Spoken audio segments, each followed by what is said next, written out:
là, c'est Life and Death of the New York Dance Floor, 80-83 par Tim Lawrence.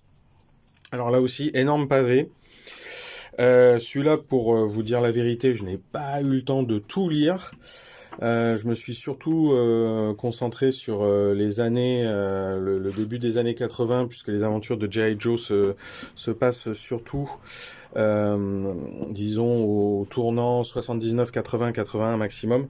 Là, on retrouve de nouveau Steve Mass, le créateur du Mud Club, justement. Donc évidemment, dans ce bouquin, on va parler du Mud Club, mais aussi de tous les clubs qui ont fait la vie new-yorkaise de ces années-là. Donc là encore, c'est un projet éditorial énorme.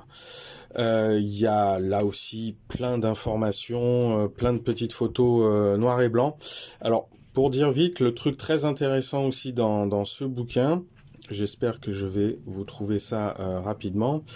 Il y en a plusieurs, mais enfin le bouquin est tellement énorme. C'est que, voilà, il y a pour chaque club qui est mentionné, ça va faire plaisir à tous ceux qui aiment les disques, on a les playlists des différents DJ qui officiaient dans chacun de ces clubs.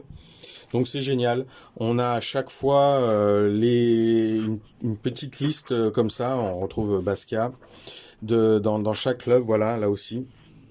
Alors ça part dans toutes les directions, hein. À chaque fois il y aura forcément des trucs que vous allez connaître et d'autres pas du tout.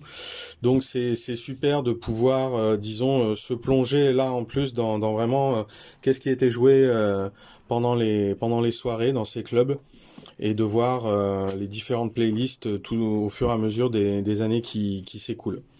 Donc voilà, là aussi un super bouquin plein d'infos que je vous recommande vivement, même si là c'est encore plus, disons, c'est quasiment presque très exhaustif. Le bouquin sur le Mud Club reste vraiment sur le témoignage direct de Richard Bock. Là vraiment il y a une volonté d'essayer de tout décrire, de tout embrasser. Enfin c'est un projet de bouquin assez incroyable.